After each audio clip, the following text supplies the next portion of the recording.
Graça e paz, irmãos. Hoje é o nosso 12º áudio da leitura do livro Tornando-se uma Igreja Acolhedora, Como Criar um Ministério de Acolhimento, de Tom S. Rainer. O recepcionista itinerante.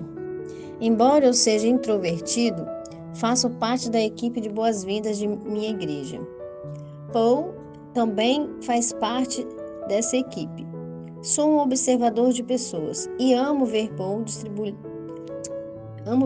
trabalhar como recepcionista. Sua função oficial é ser um corredor. Outra maneira de se descrever um recepcionista itinerante. Paul tem a responsabilidade de garantir que nenhum visitante seja surpreendido ou seja esquecido ou negligenciado. Para citar um exemplo, em nossa igreja, é comum que os visitantes estejam sozinhos na curta caminhada da porta da frente até o registro das crianças. Eles foram recebidos no estacionamento. Eles foram recebidos na porta da frente, mas agora estão dentro do prédio esperando para registrar seus filhos. Paul zela por esses visitantes. Se os visitantes estiverem sozinhos, Paul começa a conversar com eles. Ele simplesmente garante que todos os visitantes sejam bem recebidos em nossa igreja. E ele faz um ótimo trabalho. O recepcionista posicionado dentro da igreja. Repetidas vezes, ouvimos que os visitantes se sentem extremamente desconfortáveis depois de entrarem na igreja e se sentarem. Ninguém conversa com eles. Normalmente, ninguém se senta com eles. E pelo fato de muitos dos membros chegarem tarde ou exatamente no início do culto, os visitantes se sentem sozinhos. É por isso que os recepcionistas posicionados dentro da igreja são importantes. Pense neles como recepcionistas itinerantes, que agem durante os cultos de adoração.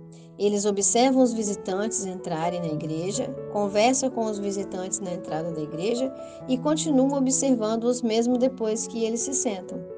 E, caso vejam que os visitantes estão sendo ignorados ou se sentindo desconfortáveis, interagem novamente com eles enquanto estão sentados. Em algumas igrejas, há um número suficiente de recepcionistas para se sentar com os visitantes. Lembre-se, o momento em que existe a maior probabilidade de você perder a predileção de um visitante acontece depois dele entrar no templo. Não permita que isso aconteça em sua igreja. Os recepcionistas posicionados dentro da igreja farão uma diferença enorme. Os erros mais comuns dos recepcionistas. Você tem uma grande vantagem. Através desse livro, você pode aprender com os erros cometidos por outras igrejas em seus ministérios de recepção e boas-vindas. E ao fazê-lo, você pode evitar alguns dos erros e transformar o ministério de sua igreja em um dos melhores. Aqui estão alguns dos erros mais comuns cometidos pelos ministérios de recepção e boas-vindas. Grupinhos santos. Eu sei, estou sendo redundante nesse ponto, mas é muito importante. Se sua igreja tiver 2 ou mais participantes que ficam conversando uns com os outros à medida que os visitantes chegam, você já está excluindo os visitantes. Eles não fazem parte da conversa. Eles não fazem parte do grupo. Eles se sentem excluídos. A realidade é a seguinte: é melhor não ter nenhum recepcionista do que ter recepcionistas que formam grupinhos santos. O ministério de recepcionistas consiste em servir os visitantes. Por isso, os visitantes merecem toda a atenção dos recepcionistas. Desfaça os grupinhos santos. Chegar tarde demais, ir embora cedo demais. Mike se tornou o segundo recepcionista em minha igreja no sul da Indiana. Ele ficou bastante surpreso quando pedi que ele servisse nesse ministério. Nosso culto começava às 11 horas da manhã. Surpresa. Mas Às 10h30, Mike sempre estava a postos para receber as pessoas do lado de fora, mesmo que ninguém tivesse chegado ainda. Eu disse a Mike que ele não precisava, chegar tão cedo para trabalhar como recepcionista. Ele discordou. Na verdade, ele meio que me repreendeu. Pastor, disse ele com firmeza, eu estava servindo neste local quando Hank chegou há alguns meses. Começamos uma ótima conversa e ele começou a se sentir bem em relação à ideia de se tornar membro de nossa igreja. E você conhece o resto da história. Hank recebeu a salvação algumas semanas depois. Mike parou por um momento. A intensidade de sua expressão era forte. Então, ele continuou. Se o fato de chegar aqui alguns minutos mais cedo fizer diferença eterna para alguém, acredito que seja um preço pequeno a pagar.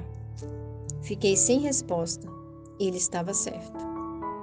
Os recepcionistas devem estar a postos antes da chegada dos primeiros visitantes, e eles devem permanecer em seus postos até mais tarde, porque aproximadamente metade dos visitantes chegará tarde. Seja pontual, fique até tarde, escute as palavras de Mike, a eternidade pode estar em jogo. Chamar de recepcionista a pessoa que entrega avisos ou materiais. Ainda não tenho certeza do como chamar essa pessoa. Refiro-me à pessoa que entrega avisos, folders com hinos, programações, convites e outros materiais. Alguns chamam essas pessoas de guias, mas a maioria delas não conduz os visitantes até os seus assentos. Tentei chamar esse papel de pessoa que entrega avisos do lado de fora da igreja, mas o nome não pegou. Independentemente do nome, por favor, não chame essas pessoas de recepcionistas. Sim, o papel desempenhado por essas pessoas é importante. E sim, é provável que esse trabalho inclua algum tipo de recepção. Mas as pessoas que entregam esses materiais não podem conversar com os visitantes enquanto cumprem seus outros deveres. Permita-me dizer outra vez, os recepcionistas precisam estar livres e focados em receber as pessoas. E se essas pessoas forem consideradas recepcionistas plenas, algum visitante passará despercebido. Algum visitante será negligenciado. O ministério de entregar avisos e outros materiais é realmente importante, mas não consiste em um ministério de recepção e boas-vindas. Não se apresentar. Recepcionistas são pessoas reais. Visitantes são pessoas reais. Quando os recepcionistas se apresentam aos visitantes, precisam agir como se fosse um encontro normal. Quando nos encontramos pela primeira vez ou cumprimentamos os visitantes pela segunda vez, não devemos simplesmente dar um aperto de mão e ir embora. Devemos dizer algo do tipo: seja bem-vindo, meu nome é Tom. Isso é básico, mas faz uma grande diferença. E se você for bom em lembrar nomes, chame os visitantes por seus nomes quando falar com eles e com seus filhos novamente. Esse é um ato poderoso, mas certifique-se de chamá-los pelos nomes corretos. Chamá-los por nomes errados pode ter um efeito poderoso em uma direção ruim. Centro de recepção e boas-vindas. Todas as igrejas precisam de um centro de recepção e boas-vindas. Não há exceções. Nenhuma exceção. O centro de recepção e boas-vindas serve de vários propósitos, mas sempre deve ser visto do ponto de vista do visitante. Tenho isso em mente. Aqui estão algumas dicas para um centro de recepção e boas-vindas eficaz. O centro de recepção e boas-vindas pode ser simples. Embora algumas igrejas tenham centros de recepção e boas-vindas completos, com balcões, sinalizações fixas e iluminação, o local não precisa ser muito elaborado. Pode ser uma mesa coberta por uma toalha com uma sinalização móvel bem organizada e iluminação adequada. Algum membro precisa estar presente no centro de recepção e boas-vindas quando houver visitantes na igreja. Se não houver ninguém presente, o centro de recepção e boas-vindas será simplesmente um centro de informações. A pessoa que ficar no centro de recepção e boas-vindas é uma parte importante desse ministério. Geralmente, essa pessoa possui uma personalidade extrovertida e envolvente. Nunca me pediram para cuidar do centro de recepção e boas-vindas de minha igreja. O centro de recepção e boas-vindas deve ter informações sobre a igreja. Pode ser que essas sejam redundantes em relação às informações contidas no site da igreja, mas isso não é um problema. Existem pessoas que gostam de sentir, tocar e guardar informações fisicamente. É necessário fazer um alerta sobre esse ponto. Com o passar do tempo, as informações ficam obsoletas e desatualizadas. Confira as informações mensalmente a fim de garantir sua atualidade e relevância. O centro de recepção e boas-vindas deve ter presentes e brindes. Algumas igrejas oferecem bíblias, algumas igrejas dão canecas com seu logotipo, algumas igrejas dão um cartão de presente para os visitantes.